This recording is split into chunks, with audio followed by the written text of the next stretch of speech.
to the Passenger Seat Podcast, a podcast designed to fill your passenger seat with chat about classic cars, all recorded from my 1968 Morris Minor Peggy. I'm Becca and I'm on my way to run a couple of errands and pick up a few bits from the shop. But in today's podcast, I'm going to be telling you about a day where Peggy actually had a rest from duties and I took out a different car to a car show for a little bit of a change.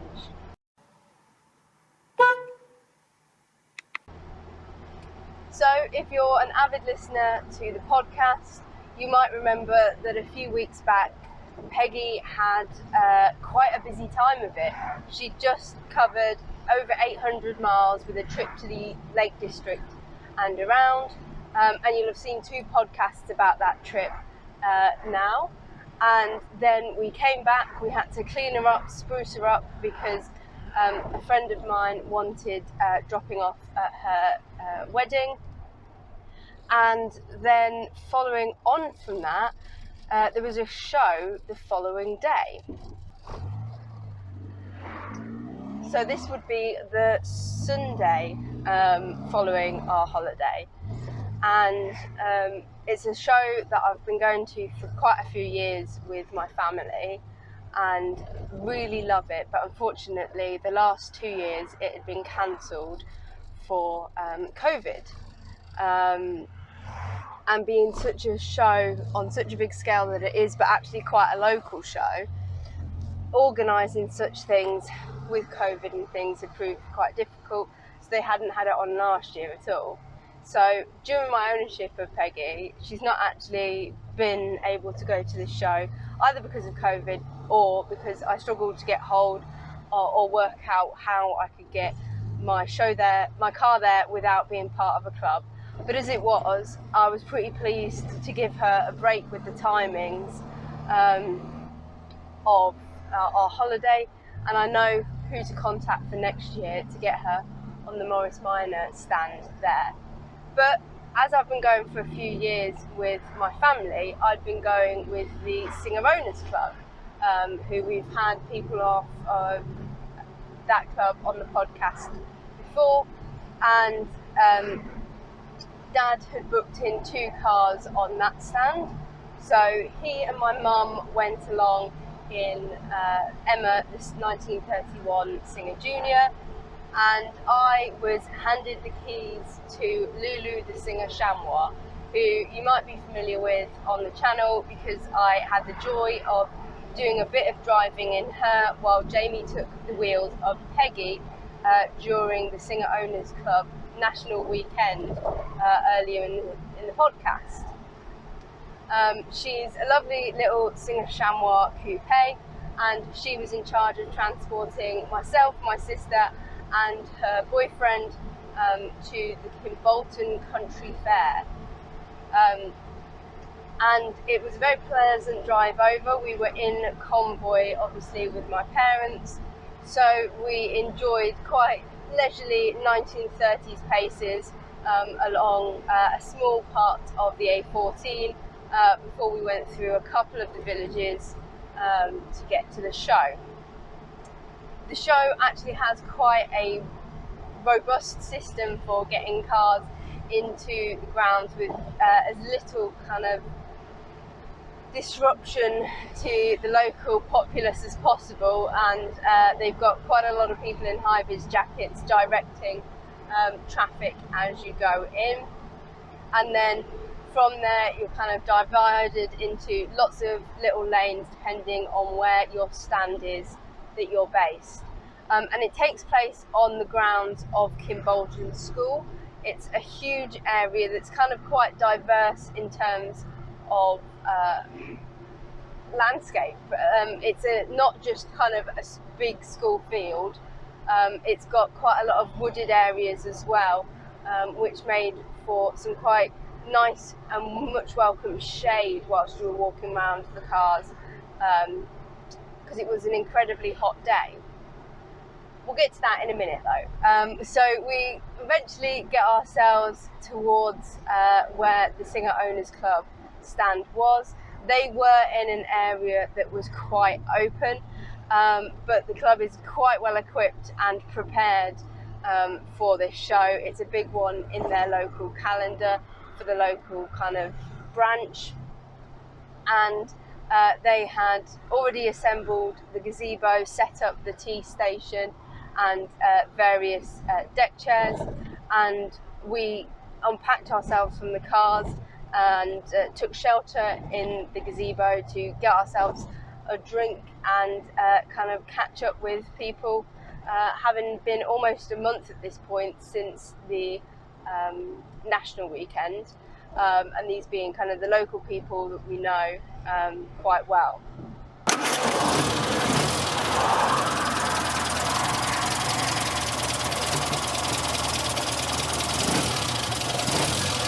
So after that, and Lulu and Emma proudly on display on the Singer Owners Club stand, quite central on the bit of grass right next to the hall, I set off on a bit of a wander. Being as hot as it was going to get on this day, I decided to try and do some of the more open stuff around near where the stand was situated first, before it got kind of too hot and I wanted to retreat to the shadier areas around the field. So I enjoyed some nice Austin Healey's and Volvos that were parked quite close to us, and I believe in this area there's rumours that there was a Citroen SM, and my dad confirmed that there was a Citroen that he had spotted that I thought I would quite like, but I never managed to spot it. I have seen pictures of other people who had spotted the car at the show, but unfortunately it seemed to just miss me. I can't believe it, because I've usually got quite a good keen eye for cars that are on my list of really interesting cars to me. But being such a vast show, I was obviously distracted by so many of the other cars that were present, and I was really enjoying kind of wandering around, taking in all of the club stands. There was quite a large Ford presence on this particular area of the field. Before I wandered kind of through what was a little bit of an area of food and entertainment, and that's the thing, it's not really a car show, although cars take up a huge amount of the field. Kimbolton Country Fayre has kind of everything for everybody and anything that you could possibly imagine needing. They had huge array of kind of food stands. They had a band playing, and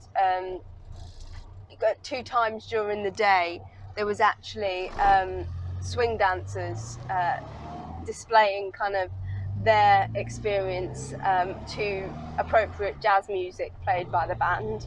And in previous years I'd taken part, but it was far too hot for me to take part. Being not someone who was kind of paid to be there to do it, I wasn't going to volunteer up for it in the heat that there was this year.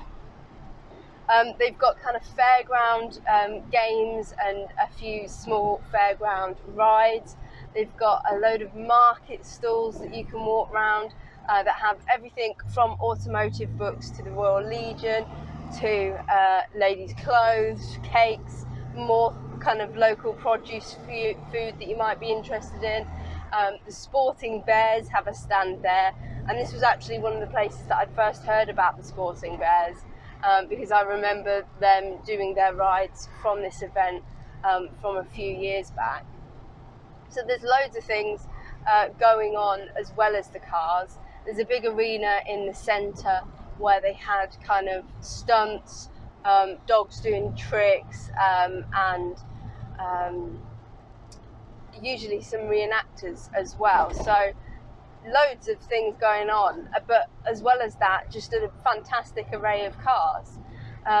One car that, as I moved towards this kind of more central area beneath the trees, that really caught my eye, and I believe it caught quite a few people's eyes, was an absolutely gorgeous traction avant that had a caravan attached to it.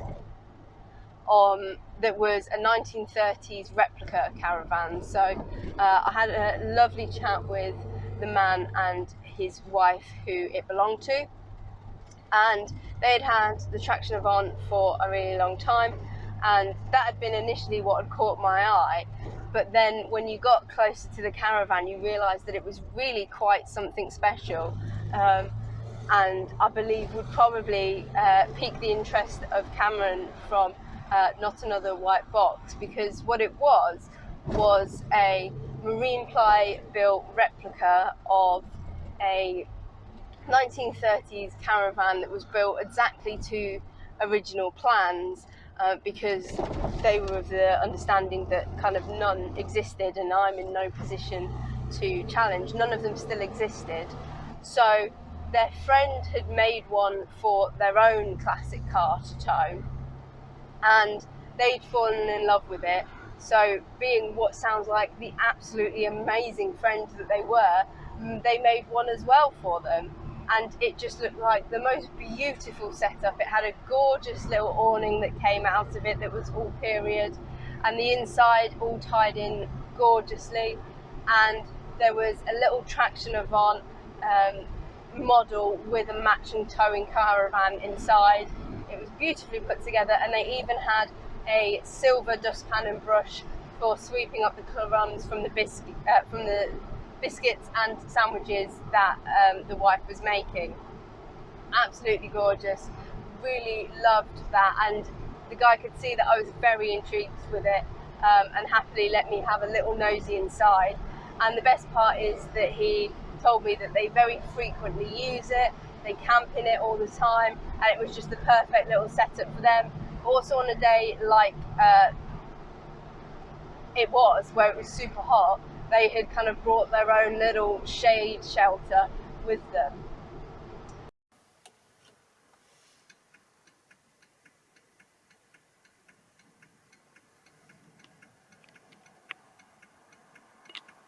Moving through the trees, there was further kind of club displays, as well as what kind of appeared to be individuals who had brought their classics along, and the variety was huge.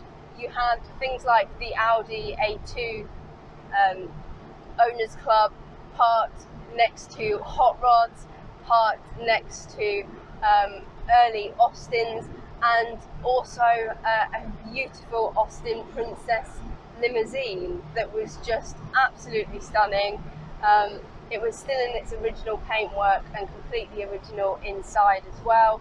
And the guy, again, I seem to have caught a lot of people's eyes as I was stood there kind of taking in their cars and taking photos and filming.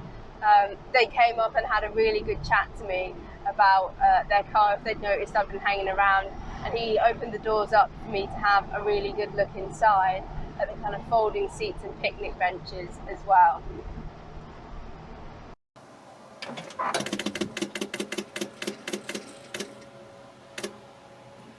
I spent a good amount of time having a walk around there, headed over to the kind of bit in the middle where the stunts were taking place, and watched a few of the incredible things that people were doing on motorcycles with flames and etc. And then headed to have a little nosy round the stalls, and whilst I was there spotted a handy looking do-it-yourself handbook for a Triumph Spitfire. And if you've been following me on any of the social medias, you can find me on Twitter and Instagram and Facebook, you might have seen that our fleet has had a new addition since Kimbolton actually, but it was something that Jamie had got his eye on for a little while, of a Triumph Spitfire. So the do-it-yourself Triumph Spitfire book was a nice little thing to take home, considering Jamie didn't join us for this particular show. And then after that I headed back to the Singer Owners Club stand to have a spot of lunch, rehydrate, cool off in the shade of the gazebo, and a little chat to a few people who had kind of come back to the stand as well. It was really nice to have a kind of base to go back to for hot drink, cold drink, preferably cold drink on this day, I think, and a sit down. And it also meant that, like, when my sister and her boyfriend had gone off for a wander, and then we came back, we were able to compare notes on the cars and bits and pieces that we'd spotted. It's definitely a very family-friendly event, as a lot of the people in the club had brought along kids and grandkids as well, because there was the cars, but also a few other things to keep them interested and entertained.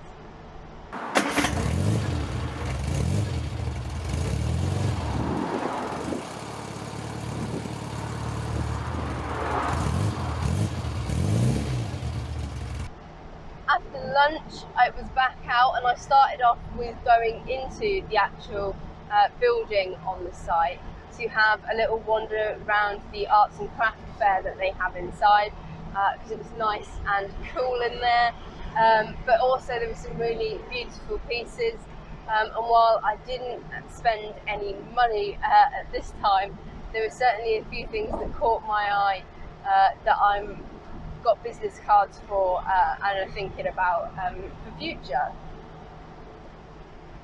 Coming out of the hall, I entered more kind of cars, managed to find our friends John and Joanne, who had their TR5 on the kind of TR stand.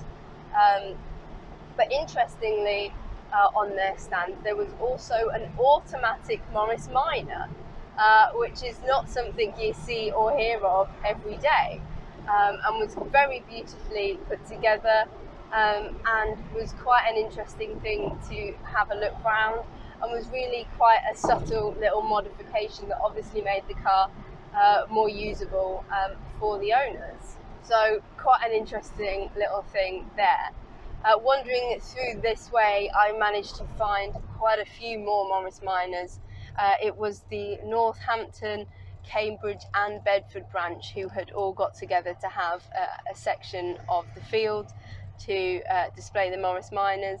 And it was lovely to see so many Morris Minors. I've seen the Northampton branch team up with a few of the Peterborough branch things that we've done in the past. So with some cars I recognised, but also some cars that I hadn't seen before, and it was nice to have a chat to some of the guys from there as well, and hopefully we might be able to get Peggy to Kimbolton next year.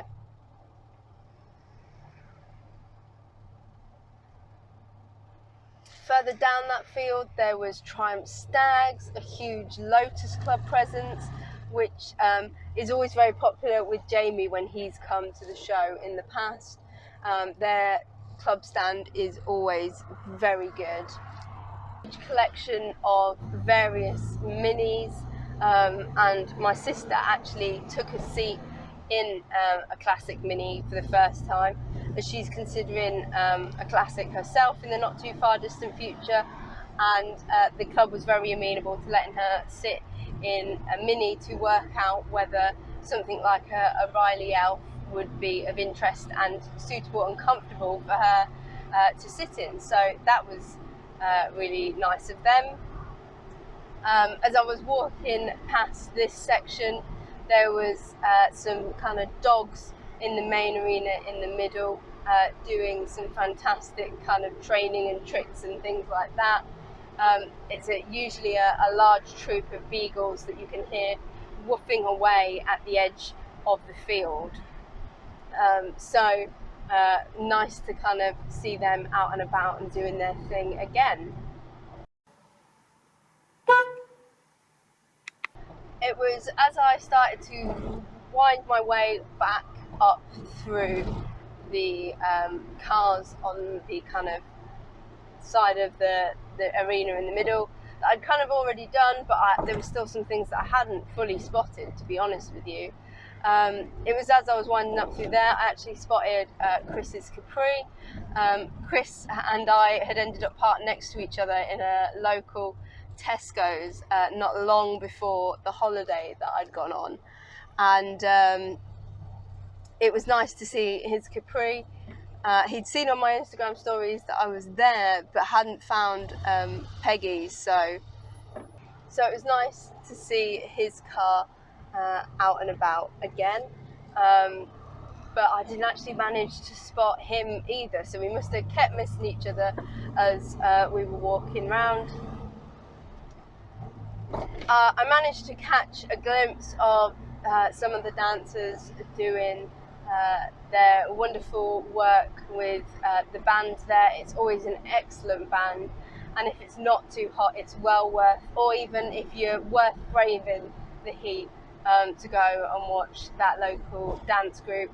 They're really excellent at what they do, and I used to go to the classes and stuff with them, and brilliant work, even in the very hot summer like it was this year, and it's been quite warm in the past as well. Headed back up to the Singer Owners Club stand, and managed to get an ice cream out of my parents. Even at the age of 25, there's a certain joy to that, and we sat there as kind of the show started to come to a close. If you've got your car displayed there, you're expected to kind of be displayed between 11 and 4. We'd seen a few people sneaking off a little bit earlier than that, but it's certainly more than enough there to do for the day between those times, if you really enjoy your cars and everything else that the show has got to offer. As cars started to filter out, it came time to take down the gazebo and the little feather, and then pack ourselves back into our cars and head off.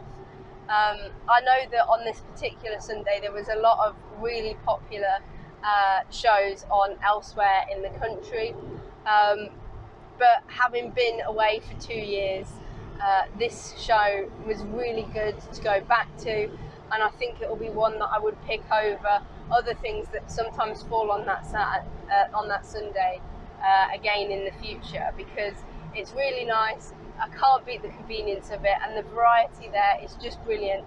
And the wonderful thing about these local shows is that you see cars that are brought out to events that are convenient to them, and would be too old to get to anywhere further away. There was something like a 1911 Ford there. Our friend Lawrence managed to bring along his early Singer as well, 1926, same age as the Queen, and we're hoping to get Lawrence on the channel in the not too distant future. But yeah, loads of cars that go to these local shows because they're of an age where getting to more national things can be more challenging, and that's certainly something that these local shows with a variety of other things going on have to offer. The same can be said for the absolutely beautiful Austin Princess limousine that I saw, that doesn't do a huge amount of long distance travel all of the time. Definitely recommend, if you're looking for something different to do about that time next year. I'll try and remember to let people know that it's happening if you'd be interested. But yeah, the drive home was immaculately, well, back to my parents' home anyway, it was immaculately pleasant in the Chamois.